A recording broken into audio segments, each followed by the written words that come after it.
My name is Kahentiiosta. I was born in Kahnawake, in my grandmother's house. I was raised with 5 brothers and 3 sisters. I have 2 children. Rohare is the older one, and Anyadario.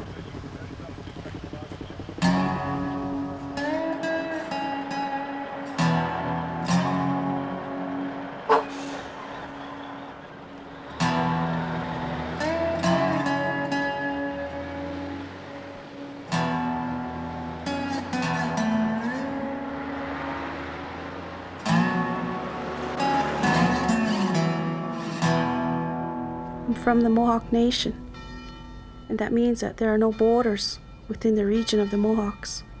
We have brothers and sisters in the whole territory.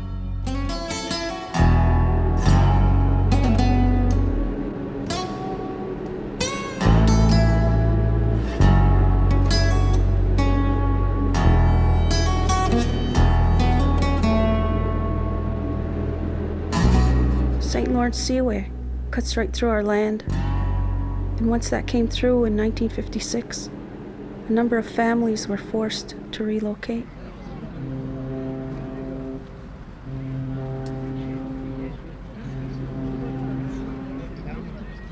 This cut off our community to the natural water that we were so attached to.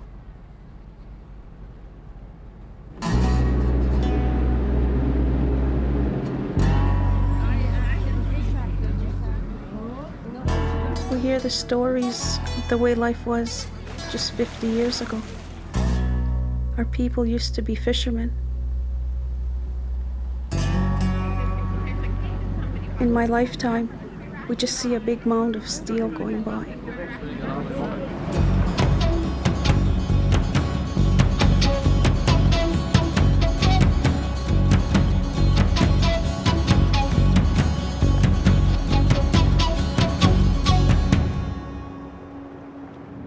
We also have the Canadian Pacific Railway going through. That too puts boundaries on the natural flow of the land. That changed the whole wildlife. Men used to go and trap. When they put in the railway, they clear-cut through all the trap lines.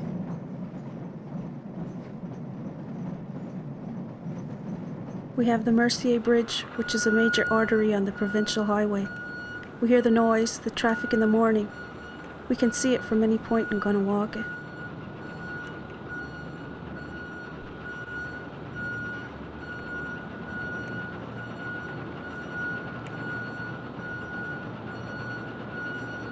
So when you talk to Mohawks in Kahnawake, they have a real understanding of being invaded by the other society.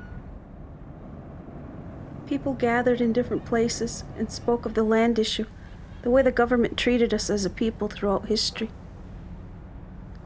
People from Kanesatake would come to Kahnawake and meet at the Longhouse and explain what was going on.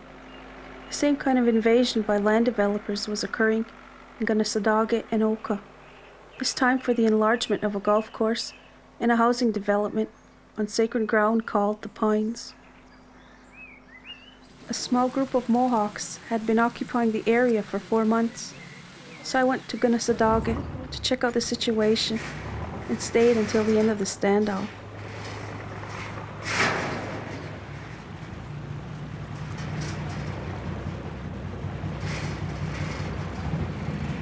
When we look at the trees, especially the ones over here, there are grandfathers standing.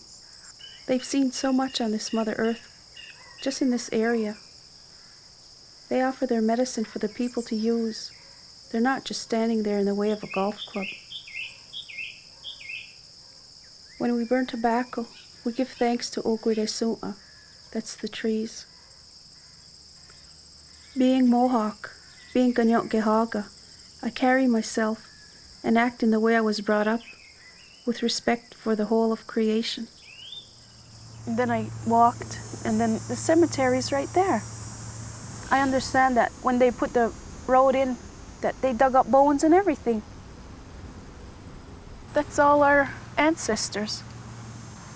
Our people aren't resting. I think they called us here too.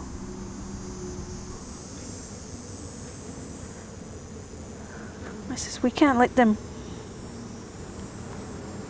just come and cut down and just for a golf course. When the assault happened, we got on the phone to Kahnawake and we did tell them that this is it, they're coming in.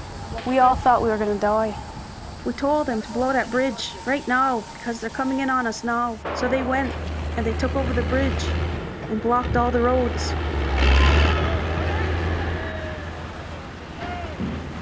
Just put it back up tomorrow, that's all.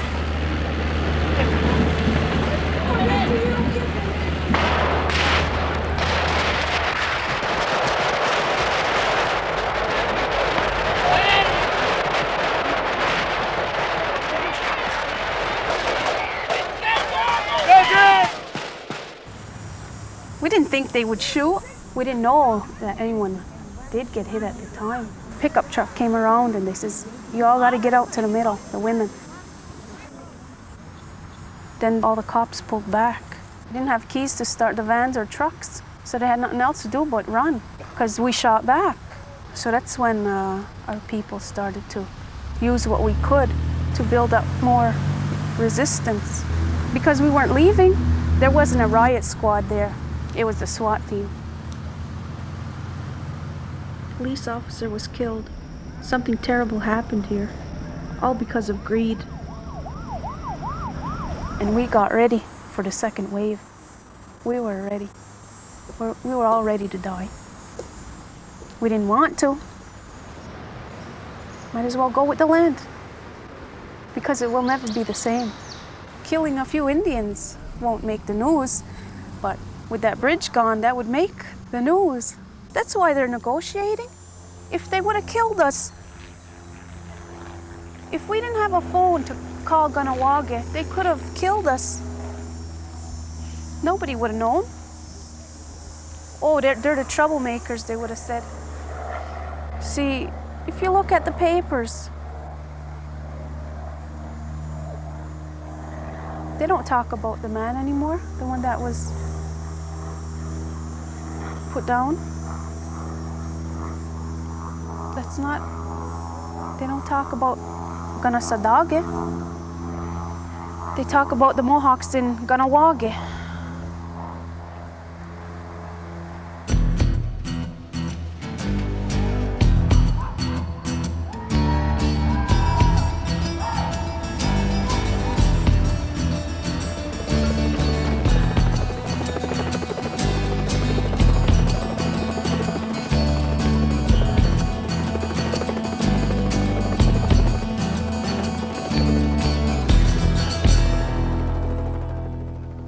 When whoever okayed the assault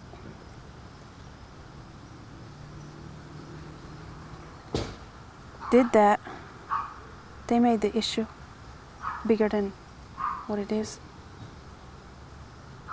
Now it's the whole land issue. All over Indian country. It's not just Kahnawake anymore. It's going to be a lot of negotiating, a lot of meetings. It's not going to be over in a month.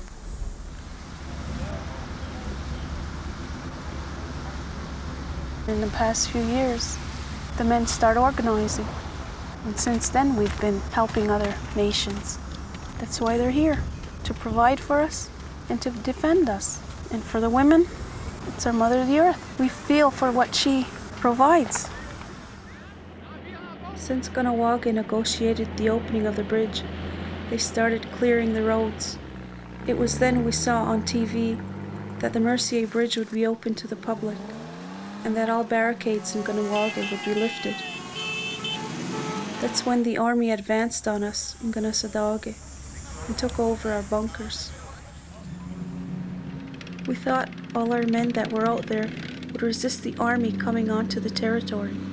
So some of us went out on ATVs to look at the perimeter, to see how far the army had advanced. We went out there also to remind our men not to shoot first. All our people would be watching us. I felt that we were losing more of our land. We were here not just for ourselves, but we were here representing all the Indian people who have been watching the takeover of their land for centuries. This time we were resisting. I didn't want to leave these people with whatever we had. So we started to disassemble this barricade. A few times during the day we got calls, different medicine people, saying that we should hold back and stay at the treatment center. We reminded our men of this. We knew that we would resolve this issue another way. So we retreated to the treatment center, and the next day, the army surrounded the perimeter with razor wire.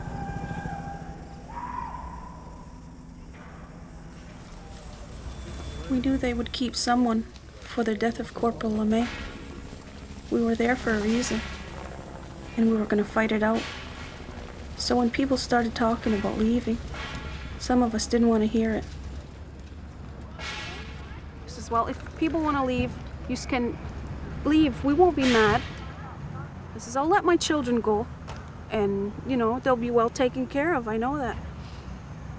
So we broke up into our clans. Everybody went to the meeting. The army's gonna be pulled out, and the SQ are gonna man the fronts here. They're gonna pick us off one by one, and they're gonna even try maybe to kill one of our men. Or they're gonna hit somebody, and we're gonna shoot back, and then that's all they need. They'll kill us all, and they're gonna make it look like it's all warriors that are here to kill. And he says, well, that's not why we're here.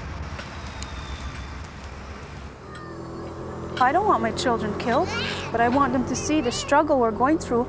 This isn't for us. This isn't for me. I'm not here because I want to be. I'd rather be home like everybody else. The younger ones see what happened. They'll be stronger. Well, what's that thing? Nada. I know it's a bomb, Ma. Yeah, it's some kind of bomb. What happens if you touch it? Oka. It's poison, I guess. What's poison? Makes us sick. Oh, it's there. It's gonna be there till tomorrow. Tomorrow you'll get a good look at it. Oh, so in that one. It's a bomb, because I saw a missile in it. Right through that thing. There's a missile right through that. Yeah, it's just stuck in the ground. There was a day.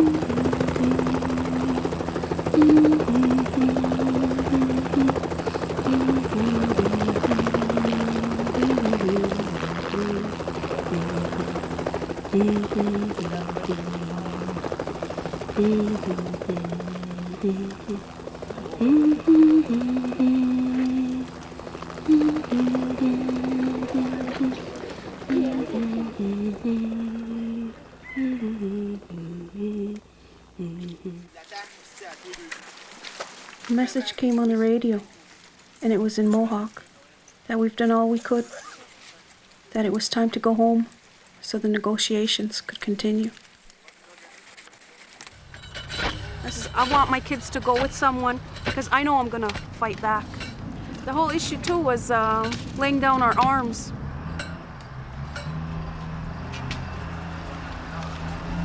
The people figured on destroying the weapons. We never surrendered for anything, and we're not gonna do it now just because it's 1990. They think we're gonna let them come in and let them disarm us? Huh, no way. The army had agreed some of the people in the negotiating team would be allowed to come in and make sure it would be a peaceful walkout for us. We hugged each other because we didn't know when we'd see each other again. I told my children who to go with. We were waiting for our people to come and get us, and they weren't allowed in. The army went back on their word again, so we said, let's walk home.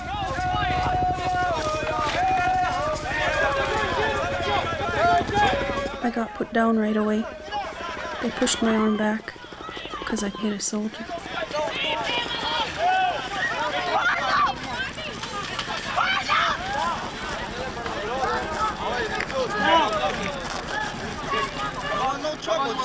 Stay there! Shut up!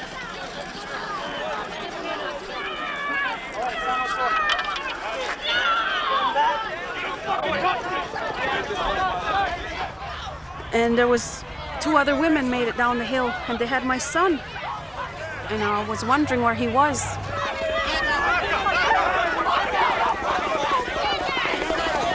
Once they were stopped down below, they cuffed the women, and my little one must have been watching. The officer that was there tried to comfort him. Say hello, little boy. He just turned away.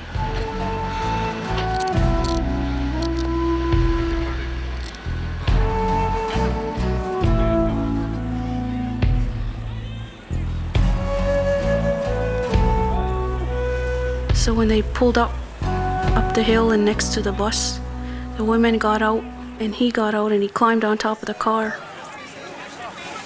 He was 5 years old. When I saw him later and I asked him what happened, he says, I tried to get away, Ma.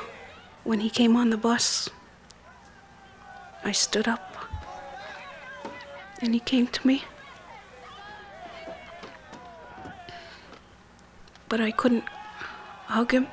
I couldn't comfort him because they cuffed me in the back. My other boy was on the bus with us. I was more at ease. We started rocking the bus. We started singing our songs. We were looking out the window and yelling at the other bus.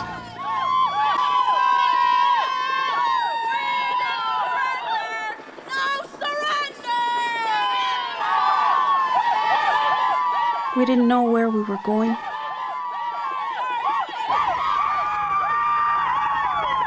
Along the way, they blocked off every road before we got there, all the overpasses that we had to go under, so we were the only ones on the road. Once we got to Farnham, our bus just went to the back of a lot. We were on the bus all that night until 5 o'clock in the morning. They took my handcuffs off at about 1 o'clock.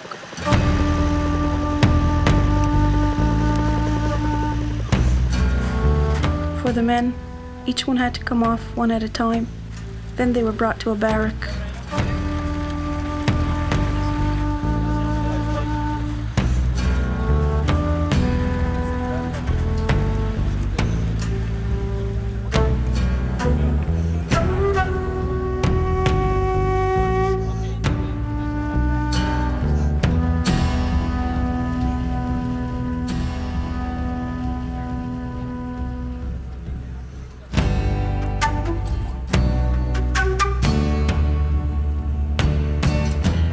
There were 4 guards on the bus all the time, and they had guards all around the bus. The kids were getting a little restless. Our bus moved up to pull up near a building. So once we got there, a soldier came on the bus, and he said that we would all be processed. Our families got there to find out what they were going to do with us, find out what they were going to do with the children. So they were parked outside all night. My sister was out there waiting. The women with children were put in one building to wait for their families to come get the kids. I said, well, you're going to go with your auntie now. They said, what are you going to do, Ma? Well, I'm going to stay here for a little while. I'll be over here. I said, you'll be okay with your auntie. I'll be home, but not right now with yous.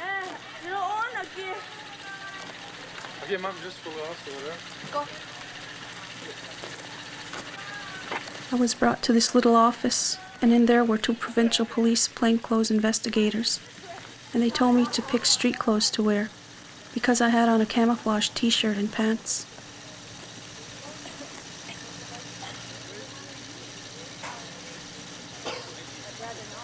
Before we went into that room, we were taken into a lineup. They took mugshots of us and fingerprints. I gave them my name, Kahentiiosta. They wanted a Canadian name, I guess. So I just looked at my lawyer, and I didn't say anything else.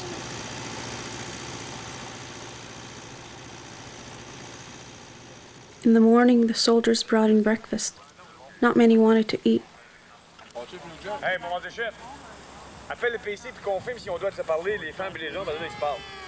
Sinon, on va les séparer. Let's go, vite.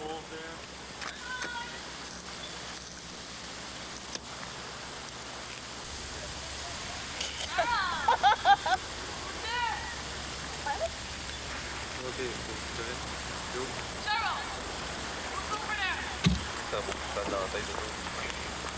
Hi!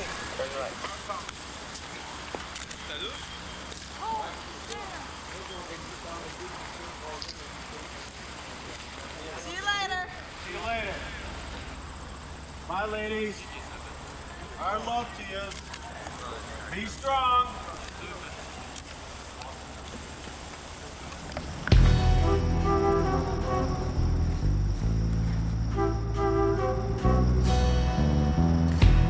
The lawyers came to advise us. The following morning, they read off our names from the sheet. Who's going to go in the bus or who's going to go in the van to go to the St. Jerome courthouse. They handcuffed us and we had to walk through, I think, 2 checkpoints before we got to the van.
So once we got to St. Jerome Courthouse, we noticed a lot of people there.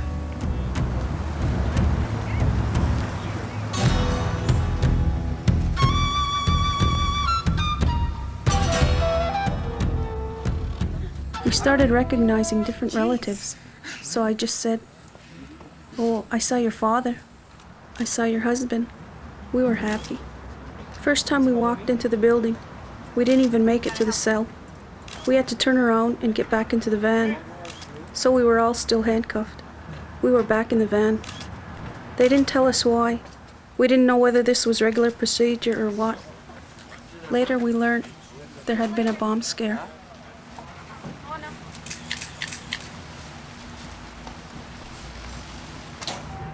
The Quebec lawyer said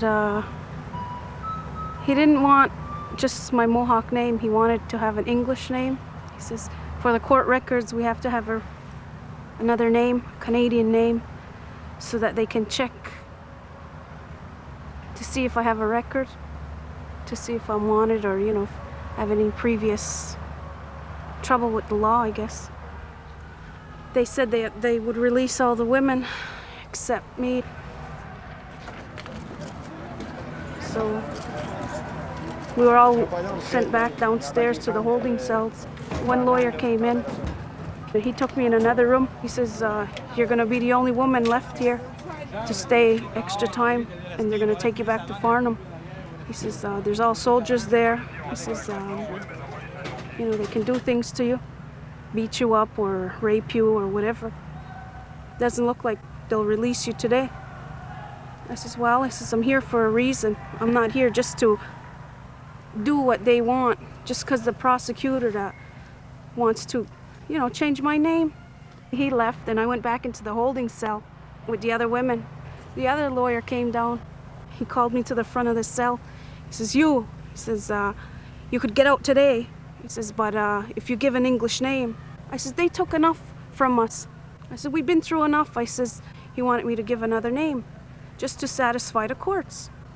And I looked at him, I says, no.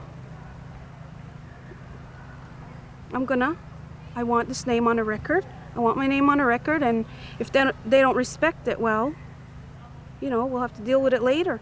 I'll stay in until whenever. It was time to go back to the courts. The judge asked the lawyers, he says, well, have you cleared this thing up?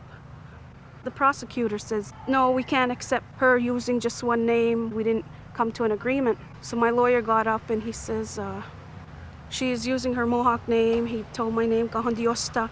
We gave my address and everything, that I live in Kahnawake. The judge says, well, he says, you'll be staying until Tuesday. You see if he's resolved this. So the other women were talking. They were saying, well, we don't want you to stay. They said, if you stay in longer, we'll stay in longer. They didn't want to leave me behind. My niece was with us.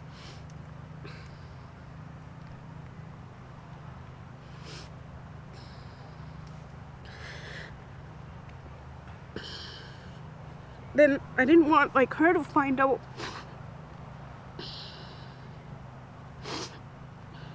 Because she came down here with me to take care of my kids, my children, to help me. And, she would want to stay with me if I was still staying there. So I says, go on. I says, I'll meet you outside. So it was time for them to leave. So we just hugged each other and everything. They left me some cigarettes, and I don't smoke, but I start smoking. They left me some cigarettes, and somebody else left me a jacket to wear. Some kind of commander came in. Well, and I tried to hide in the corner, in the closet, because I didn't want to be recorded. Because about 6 of them came in. I was reading, and they said, "Oh, we have to see you." I says, "No." I kept hiding my face, and so they recorded that somebody was being kept there, I guess. At one time, I did get a visitor. I think my sisters. And we had to go through the wires to the checkpoints, and then there's another checkpoint. There's men standing there, and you have to write down your name. The judge sits there, and he says, "Well, it's hard for everyone to go to court. You're being charged with things. You have to come to court. But to us, it's extra. It's not our court, and we were here to defend our territory." So my lawyer said, "I have the birth certificate here, and I'll give it to the prosecuting attorney." I think it took him a few minutes, before he accepted it. Then my lawyer said, "Well, that's all we have." So the judge asked me some questions. "Where do you live?" "My children are going to school in Kahnawake. I'll be living in Kahnawake." So the judge says, "Well," he says, "I don't see a problem with anything." So it's all the same conditions as the other women, but they said I can't come to Oka. I can't go to Oka or Oka Parish. The stand lasted 78 days. Some people are saying, "Oh, we lost so much because the land isn't changed over." We didn't lose. The golf course was stopped. I said, "Look at the pines. They're still there. And the cemetery is peaceful again. Our people are resting." When we sit down to discuss an issue, we are taught to think of the effects for the next 7 generations. I was so grateful that the people of Kahnawake had put their lives on hold for the Mohawks who were in Kahnawake.